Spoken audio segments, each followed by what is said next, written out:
বেশ কিছু সময় ধরে বাংলাদেশের জাতীয় সঙ্গীত নিয়ে একটা বিতর্ক শুরু হয়েছে। অনেকে দাবি করতেছে যে রবীন্দ্রনাথ ঠাকুরের রচিত আমার সোনার বাংলা এই গান স্বাধীন বাংলাদেশ বা পূর্ব বাংলার মানুষের জাতীয় সঙ্গীত হিসেবে সম্পূর্ণ বেমানান। এই দাবি শুনে বাঙ্গ প্রগতিশীলদের পিলা চমকায় গেছে। তারা গেল গেল সব গেল সর তুলছে। এক বাঙ্গ প্রগতিশীল সঞ্জিদা খাতুন তার পরলোক গমনের পর তার শেষকৃত্যে রবীন্দ্রসঙ্গীত দিয়ে সম্পন্ন করেছে। দেখেছেন কি আর কমু। এমনকি বাঙ্গ প্রগতিশীল হিসেবে নিজেকে জাহির করা কচু খেতি এককালে মোডা আজিজ আর সন্ত্রাসী হারিসের ব্যবসায়িক পার্টনার দুই সিঙ্গালা ছাগল ডাবল ড্রপ আউট ওই পর্যন্ত ঘোষণা দিছে রবীন্দ্রসঙ্গীত আমার সোনার বাংলা বাংলাদেশের লক্ষ কোটি মানুষের হৃদয়ের গান এবং এটা নাকি আমাগো ন্যাশনাল ভ্যালুজ বহন করে। হ্যাঁ, হালাই ন্যাশনাল ভ্যালুজ বুঝে। হ্যাঁ, উইমেন লাইফ খুব বুঝে ফেলিছে ন্যাশনাল ভ্যালুজ। শালা double drop out national values বাপ রে বাপ। হ্যাঁ, ডাবল ড্রপ আউটের ইতিহাস জ্ঞান এমনিতেই হাস্যকর ভাবে কম, অথচ এই ডাবল ড্রপ আউট কয়েকদিন আগে আল্লামা ইকবালের নামে ঢাকা বিশ্ববিদ্যালয়ের হল নামকরণের দাবিতে খুব দয়া কইছিল মীর জাফরের নামেও হল করা উচিত। আল্লামা ইকবাল উপমহাদেশের মুসলমানদের মধ্যে সর্বশ্রেষ্ঠ দার্শনিক, যাকে বিংশ শতাব্দীর অন্যতম গুরুত্বপূর্ণ মুসলিম দার্শনিক হিসেবে প্রাচ্য এবং পাশ্চাত্যে উভয় জায়গাতে বিবেচনা করা হয়। ইকবাল 1938 সালে মৃত্যুবরণ করেন, 1971 সালের বাংলাদেশের স্বাধীনতা সংগ্রামের 33 বছর আগে। এমনকি ভারত ভাগার আগেই উনি মারা গেছেন। অথচ ইনাকে নিয়ে একচু খ্যাতি এবং বাঙ্গ প্রগতিশীলদের চুলকানির অভাব নেই। অথচ ঢাকা বিশ্ববিদ্যালয়ে ইকবালের নামে আগেও ছিল হল, যেটাকে ইসলামোফোবিক আওয়ামী বামেরা 71 সালের পর নাম পাল্টায় অন্য সব হলের সাথে ইকবাল হলের নাম পাল্টায় সার্জেন্ট জহুরুল হক হল করে।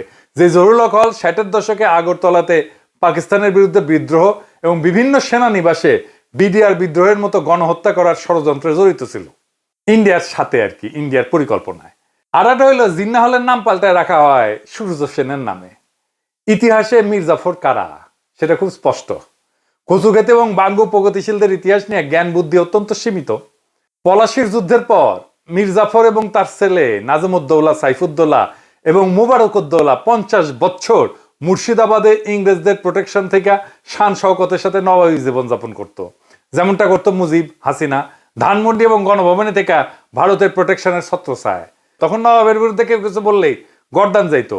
পলাশির যুদ্ধের লেগেছি যুদ্ধের সাথে সাথেই নির্ধারিত হয় নাই, ইতিহাসে সেটা অনেক পরে নির্ধারণ করছে। আওয়ামী বাং প্রগতিশীলরা হচ্ছে ইতিহাসের আসল মীর জাফর, রায় দুর্লভ, ইয়ার লতিফ, জগৎ শেঠ। মীর জাফর পলাশির যুদ্ধের পর নিজের গদিতে বসার জন্য লর্ড ক্লাইভের সাথে দেখা করতে যায়। নিজের সাঙ্গপাঙ্গদের নিয়ে সোহরাওয়ার্দীর বডিগার্ডও একই কাম করেছিল। সোহরাওয়ার্দীর বডিগার্ড আবার নিজের অফিসে ইন্দিরা গান্ধীর ছবি ডেস্কে রাখতো। মীর জাফরও মনে হয় ক্লাইভের ছবি এভাবে নিজের দরবারে রাখতো না। এইভাবে ঢাকা বিশ্ববিদ্যালয় এবং সারা দেশে এই সমস্ত হিন্দুত্ববাদী এবং ভারতীয় চরদের নামে হলের নামকরণ করা হইল। এই সমস্ত স্থাপনার নাম পাল্টাইতে হবে। ছাত্র জনতা এবং ক্ষুদ্র ভ্রাতা ভগিনীরা নিজেরাই এটা করবে। এইবার আসি জাতীয় সঙ্গীতে আমার সোনার বাংলা গান নিয়ে। আমার সোনার বাংলা গানের ইতিহাস কি, এই গানের মানে কি, কবে, কোথায়, কোন প্রসঙ্গে এই গান কম্পোজ করা হয়েছিল, এটা জানতে হইলে আমাদের বঙ্গভঙ্গের ইতিহাস জানতে হবে। বঙ্গভঙ্গ কি? 1899 সালে লর্ড কার্জন ব্রিটিশ ভারতে ভাইসরয় হিসেবে আসেন। তখন ব্রিটিশ ভারতের প্রদেশগুলো ছিল Bengal presidency, Madras presidency, Bombay presidency, Yuktapradesh, Madhya Pradesh, Punjab. Bengal প্রেসিডেন্সির এবং সমগ্র ব্রিটিশ ইন্ডিয়ার রাজধানী ছিল সাহেবদের তৈরি করা শহর কলকাতায়, কল্লোলিনী তিলোত্তমা কলকাতা। বেঙ্গল প্রেসিডেন্সি আকারে অনেক বড় থাকায় সেটা একজন লাট সাহেবের পক্ষে শাসন করা দুরূহ ব্যাপার ছিল। 1900 সালের বেঙ্গল প্রেসিডেন্সি আকারে এত বড় ছিল, এর মধ্যে বর্তমান বাংলাদেশ, আসাম, পশ্চিমবঙ্গ, বিহার, উড়িষ্যা, ছত্তিশগড়, ঝাড়খণ্ড অন্তর্ভুক্ত ছিল। তার উপরে ছিল সেই যুগের দুর্গম যাতায়াত ব্যবস্থা। এর ফলে 1903 সালে ব্রিটিশ ভারত সরকারের সেক্রেটারি রিজলি সাহেব ভাইসরয় লর্ড কার্জনকে একটা চিঠি দেন। এতে প্রস্তাব করা হয় বেঙ্গল প্রেসিডেন্সিকে দুই ভাগে ভাগ করা, পূর্ব দিকের অংশকে পূর্ববঙ্গ এবং আসাম নামে নতুন একটা প্রদেশ তৈরি করতেন। নতুন প্রদেশের রাজধানী হবে ঢাকা শহর। লর্ড কার্জন এই প্রস্তাবে সম্মতি প্রদান করে। এর ফলে 16 অক্টোবর 1905 সালে লর্ড কার্জন নতুন প্রদেশ পূর্ববঙ্গ এবং আসামের গোড়াপত্তন করে ঢাকাকে রাজধানী করেন। এইভাবে মুঘল যুগে শায়েস্তা খান এবং শাহজাদা আজিম উসানের পর 200 বছর অতিবাহিত হয়ে ঢাকা আবার রাজধানী হিসেবে আত্মপ্রকাশ করে। মুঘল সর্দার মুর্শিদ কুলি খান শাহজাদা আজিমুসানের পর 1700 দশকের প্রথম দিকে রাজধানী ঢাকা থেকে মুর্শিদাবাদে স্থানান্তর করেন। এরপর শুরু হয় বাংলায় হিন্দুত্ববাদীদের আন্দোলন, যেটা সন্ত্রাসবাদের রূপ নেয়। কলকাতার হিন্দু বাবুরা একদম বিক্ষোভে ফেটে পড়ে। এটা নিয়ে কলকাতার ভদ্রলোক বাবুরা অসংখ্য মিছিল বক্তৃতা সমাবেশ করে গরম করে দেয় দুনিয়া। বাবুদের দুইটা সন্ত্রাসবাদী সংগঠন ছিল, একটা কলকাতা কেন্দ্রিক যুগান্তর গ্রুপ আর একটা ঢাকা কেন্দ্রিক অনুশীলন সমিতি। যুগান্তর গ্রুপের সন্ত্রাসী ক্ষুদিরাম বসু একজন সাহেব ম্যাজিস্ট্রেটকে হত্যা করার জন্য সাহেবের গাড়ি লক্ষ্য করে বোমা হামলা করে। এই সমস্ত হিন্দুত্ববাদী সন্ত্রাসীরা 21শে আগস্ট গ্রেনেড হামলার আদি জনক। ক্ষুদিরামের নিক্ষেপ করা গ্রেনেড সাহেবের গাড়ির পরিবর্তে দুইজন মেম সাহেবের গাড়িতে গিয়ে পড়ে এবং একজন ইংরেজ ব্যারিস্টারের স্ত্রী এবং কন্যাকে হত্যা করে। ইংরেজ সরকার ক্ষুদিরামকে ধরে বিচার করে ফাঁসিতে লটকায় দেয়। এইরকম নারীঘাতক হিন্দুত্ববাদী সন্ত্রাসীকে আবার বাঙ্গু সমাজে সেলিব্রেট করা হয়, তাকে নিয়ে কবিতা লেখা হয়। এমনকি আমাদের আল মাহমুদও লিখেছিল, চিনতে নাকি সোনার ছেলে ক্ষুদিরামকে চিনতে, রুদ্ধশ্বাসে প্রাণ দিল যে মুক্ত বাতাস কিনতে। কি আর কমু। আর এক বাঙ্গু প্রগতিশীল আব্দুল নূর তুষার ইতিহাস জ্ঞান দিতেছে জাতিরে। দেখেন কি লিখেছে, সে কইতেছে আমাদের দেশে কার্জন হল আছে, কিন্তু ক্ষুদিরামের নামে একটা চালাঘর নাই। ইংরেজদের দালাল নবাবদের মঞ্জিল আছে, মানে আহসান মঞ্জিল আর কি, কিন্তু প্রীতিলতার একটা ভালো ভাস্কর্য নাই। মানে আছে কিন্তু ভালো নাই, কুটি আছে।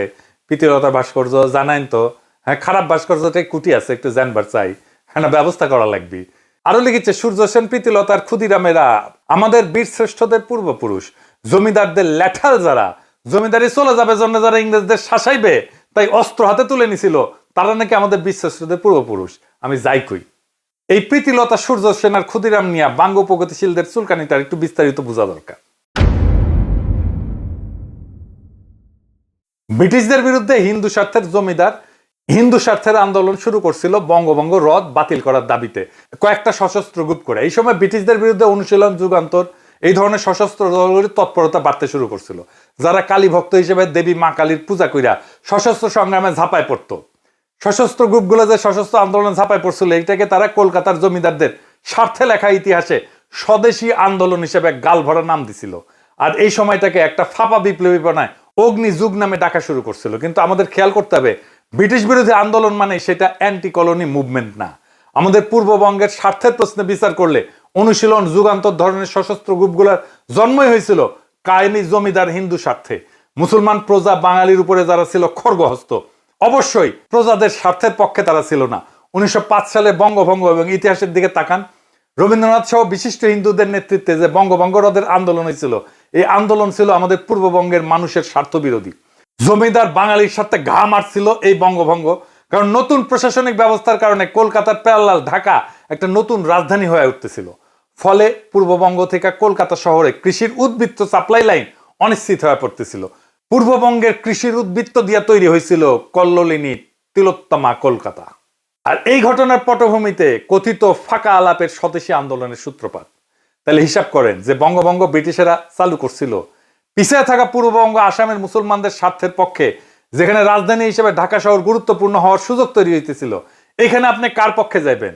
যে জমিদার বাবুরাই বঙ্গভঙ্গ বাতিল করলেন তাদের পক্ষে? যে অনুশীলন, যুগান্তর ধরনের সশস্ত্র গ্রুপগুলো ছিল জমিদার শ্রেণীর স্বার্থে, আপনি কি তাদের হিরো বানায় বন্দনা করবেন? আপনার চাষাভূষা পূর্বপুরুষদের সাথে গাদ্দারি করতেছেন? প্রীতিলতা, ক্ষুদিরাম কিংবা সূর্য সেনারা ছিল সরাসরি জমিদার হিন্দুর স্বার্থের লোক, এবং তাদের আন্দোলন কলকাতার শাসকদের আন্দোলন। স্বদেশী আন্দোলন এবং অগ্নিযুগ ছিল জমিদারদের সশস্ত্রতা। একে হিন্দু মুসলমান নির্বিশেষে সকল প্রজাকে আপন মনে করবে। বিশেষ করে পূর্ববঙ্গের মুসলমান প্রজা যারা আজকের বাংলাদেশের মানুষ, তাদের লড়াকু পূর্বপুরুষ হাজী শরীয়তুল্লাহ বা তিতুমিরেরা। আমাদের উত্তরসূরি হিসেবে আমরা কেন প্রীতিলতা, ক্ষুদিরাম কিংবা সূর্য সেনদের আমাদের হিরো বলে মনে করব, যেখানে এরা সরাসরি জমিদার স্বার্থের লোক? জমিদার তাদের অর্থদাতা ছিল, টাকা দিত, চান্দা দিত জমিদারেরা। এবং এই আন্দোলনটাই স্বদেশী আন্দোলন, অগ্নিযুগ, এটা ছিল জমিদারদের আন্দোলন, তাদের জমিদারি রক্ষার আন্দোলন, তাদের শোষণ রক্ষার আন্দোলন।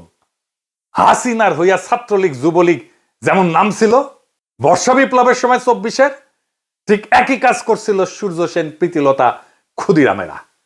ওরা ছিল জমিদারের ল্যাঠাল, যেরকম ছাত্রলীগ ছিল আওয়ামী লীগের হাসিনার ল্যাঠাল। যে জমিদার ব্যবস্থায় আপনার পূর্বপুরুষদের বঞ্চিত করে রাখা হইতো, এই সশস্ত্র গ্রুপের লোকজন সেই জমিদারদের ভাড়াটে সন্ত্রাসী। তারা তো আপনার পূর্বপুরুষদের স্বার্থের বিরুদ্ধের লোক। এই জমিদার শ্রেণী তো কখনো আপনার পূর্বপুরুষদের বাঙালি বইলাই স্বীকার করে নাই, মান্যতা দেয় নাই। সেই জমিদার শ্রেণীর ঔরসে আজকাল বাংলা ভাষা শিল্প সংস্কৃতি গড়ে উঠছে, সেটা খুব ভালো কথা। কিন্তু জমিদার হিন্দু তো আপনারা এক্সক্লুড কইরা হিসাবের বাইরে রেখা এই বাংলা ভাষা শিল্প সংস্কৃতির পতন ঘটাইছিল। যে প্রীতিলতার সূর্য সেনের আপনি হিরো বানাইতে চান, তাদের অনুশীলন যুগান্তর ধরনের সশস্ত্র গ্রুপগুলো তো কখনো আপনাকে গোনাতেই ধরে নাই। আপনি তো মুসলমান হলে ঢুকতেও পারতেন না অনুশীলন যুগান্তরে। শুধু তাই না, এরা তো আপনারই স্বার্থ বিরোধী, সাধারণভাবে ঢাকাকে রাজধানী করার বিরোধী একটা আন্দোলন ছিল। চান্স পাইলে এরা প্রীতিলতা, ক্ষুদিরাম কিংবা সূর্য সেনদের নিয়ে আপনার তথাকথিত প্রগতির কাঁচা আবেগ টক বগায় ফুটতে থাকে। সূর্য সেন, ক্ষুদিরাম, প্রীতিলতার নামে কোনো স্মারক বাংলাদেশে থাকবে না। এই বঙ্গভঙ্গ বিরোধী আন্দোলন নিয়ে রমাপ্রসাদ ভাস্কর একটা প্রবন্ধ লিখছিলেন। প্রবন্ধটার নাম বঙ্গভঙ্গ এবং রামেন্দ্র সুন্দর ত্রিবেদী। এই প্রবন্ধে সে আন্দোলনে রবীন্দ্রনাথ ঠাকুর ওরফে রঠার ভূমিকার বিস্তারিত বর্ণনা আছে। পূর্ব বাংলার চাষা মুসলমানদের জন্য যে এক আলাদা রাজ্য হচ্ছে, এটা কলকাতার বাবুরা মেনে নিতে পারে না। এই জন্যই তাদের এত হাউকাউ আন্দোলন, সন্ত্রাসী কর্মকাণ্ড। ওই আন্দোলনের সময় 25শে আগস্ট 1905 সালে কলকাতার টাউন হলে একটা সভা অনুষ্ঠিত হয়। সেটা ছিল বঙ্গভঙ্গের বিরুদ্ধে একটা প্রবন্ধ পাঠের আসর। বাবুরা নাম দিছিল অবস্থা এবং ব্যবস্থা। ওই আসরে রবীন্দ্রনাথ তার সদ্য রচিত আমার সোনার বাংলা গানটা প্রথম পরিবেশন করে। বাবুরা রঠাকে বঙ্গভঙ্গ আন্দোলনের চারণ কবি হিসেবে নিযুক্ত করে। রঠা উত্তেজিত মাসখানেকের মধ্যে 20 থেকে 25টা উত্তেজনাকর গান রচনা করে ফেলে। এরপর 27শে সেপ্টেম্বর রঠার সভাপতিত্বে 18/4 অক্রুর দত্ত লেনে একটা সভা অনুষ্ঠিত হয়। সেখানে রঠা সর্বপ্রথম রাখি বন্ধন প্রথা চালু করার প্রস্তাব দেন এবং এই উপলক্ষে রাখি সঙ্গীত বাংলার মাটি বাংলার জল এই গানটা রচনা করেন। বাংলার মাটি বাংলার জল, বাংলার বায়ু বাংলার ফল, পূর্ণ হোক পূর্ণ হোক পূর্ণ হোক হে ভগবান। 50,000 কণ্ঠে উচ্চারিত বন্দে মাতরম ধ্বনির মধ্যে সুরেন্দ্রনাথ বন্দ্যোপাধ্যায় সভাপতির অভিভাষণ পাঠ করেন। বাংলায় সেটা রবীন্দ্রনাথ পাঠ করেন। রবীন্দ্রনাথ তাদের মধ্যে ছিলেন এবং তার নতুন গান ওদের বাঁধন যতই শক্ত হবে ততই বাঁধন টুটবে গাইতে থাকেন। এরপর রবীন্দ্রনাথ তার আর একটা গান ধরেন, তা হইল বিধির বাঁধন কাটবে তুমি এমন শক্তিমান। এরপর 1905 সালের আশ্বিন মাসে, মানে সেপ্টেম্বর অক্টোবর সংখ্যায়, রবীন্দ্রনাথ কার্তিক সম্পাদিত বঙ্গদর্শন পত্রিকায় রঠা প্রথম আমার সোনার বাংলা গানটা পাবলিশ করেন, প্রকাশ করেন। এই বঙ্গদর্শন পত্রিকার একটা বিশাল ইতিহাস আছে। কি সেই ইতিহাস? এই পত্রিকা 1872 সালে প্রথম সম্পাদনা করে বের করে বাংলা সাহিত্যের সবচেয়ে কুখ্যাত ইসলামোফোব আর হিন্দুত্ববাদীদের গডফাদার বঙ্কিমচন্দ্র চট্টোপাধ্যায়। বঙ্কিম তার উপন্যাসগুলো এই পত্রিকায় সিরিয়াল আকারে পাবলিশ করত। এইখানে 1882 সালে ধারাবাহিকভাবে প্রকাশিত হয় বঙ্কিমের উপন্যাস আনন্দমঠ। এই আনন্দমঠে বঙ্কিম হিন্দুত্ববাদীদের জাতীয় সঙ্গীত বন্দে মাতরম প্রথম কম্পোজ করে প্রকাশ করেন। পুরা উপন্যাসের বিষয়বস্তু হচ্ছে মুসলিমদের খেদানো। পুরা পত্রিকাটা ছিল ইসলামোফোবিয়ার একটা পাত্র। এইখানে 1884 সালে বঙ্কিম আরেকটা প্রবন্ধ প্রকাশ করে বাংলার কলঙ্ক নামে। মুসলমানদের গালিগালাজ করাইছিল সেই প্রবন্ধের মূল থিম। এরকম বহু লেখা প্রকাশিত হয় এই পত্রিকাতে। পুরা কলকাতার ভদ্রলোক সমাজে এই পত্রিকা গোগ্রাসে গিলত। তাদের ওয়ার্ল্ড ভিউ প্রচার করছে এইটা। রঠা ছোটবেলাতে গোগ্রাসে সমস্ত গল্প গিলত। রঠার নিজের মুখেই শোনেন তার আত্মজীবনীতে কি লিখেছে। অবশেষে বঙ্কিমের বঙ্গদর্শন আসিয়া বাঙালির হৃদয় একেবারে লুট করিয়া লইল। একে তো তাহার জন্য মাসান্তের প্রতীক্ষা করিয়া থাকিতাম, তাহার পরে বড় দলে পড়ার শেষের অপেক্ষা করা আরো বেশি দুঃসহ হইত। এইরকম একটা কুখ্যাত ইসলামোফোব বাংলার মুসলমানকে গালিগালাজ করা পত্রিকাকেই রঠা বাইছে নিলেন আমার সোনার বাংলা গান পাবলিশ করার জন্য, প্রকাশ করার জন্য। আর রঠা এই বঙ্গদর্শন পইরা বড় হইছে, তাহলে ওর ভিতরে কি আছে সেটা বুঝে দেখেন। এই হচ্ছে কচুক্ষেতির স্বল্প জ্ঞানের ন্যাশনাল ভ্যালুস, এইটার ইতিহাস।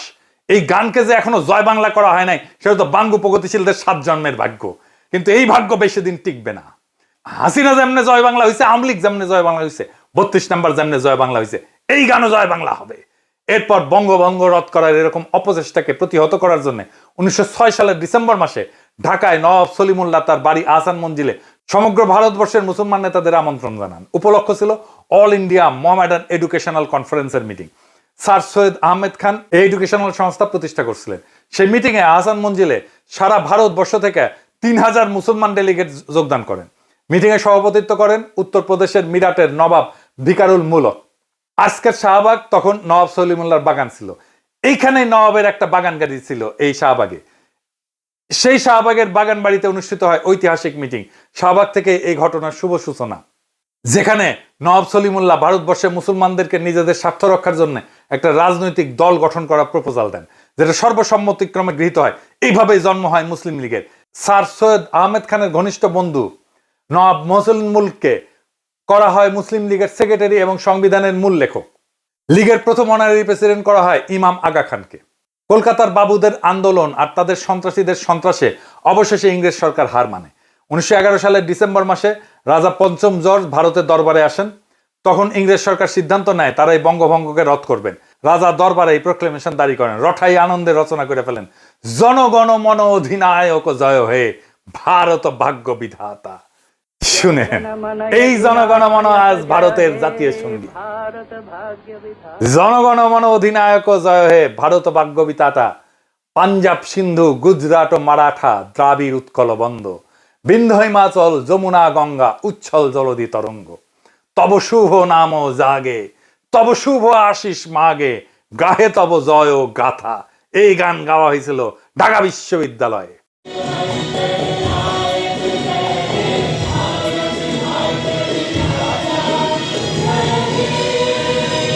রটা নিয়ে একটা মজার গল্প শোনায়।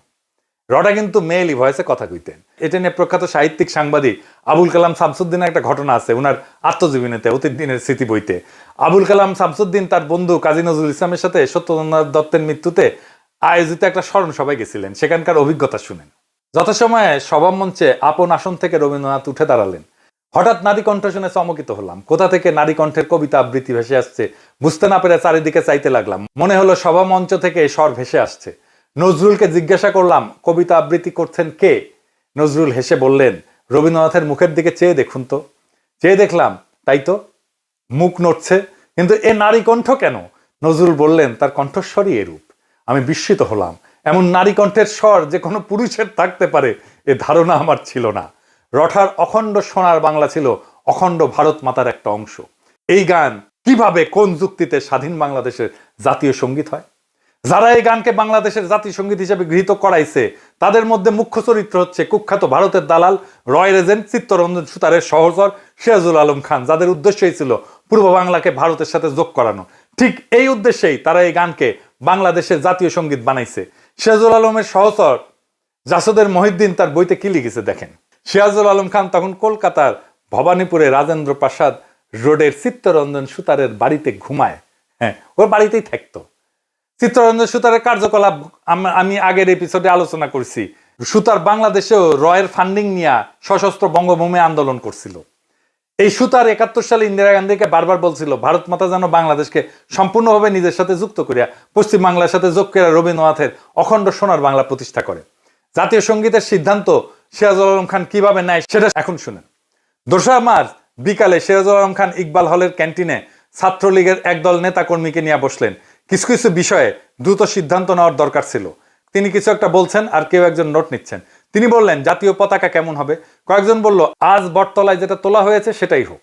জাতীয় সঙ্গীতের প্রসঙ্গ উঠতেই দ্বিজেন্দ্রলাল রায়ের ধনধান্যে পুষ্প ভরা গানটির প্রস্তাব এলো। কিন্তু এর দুটো সমস্যা ছিল।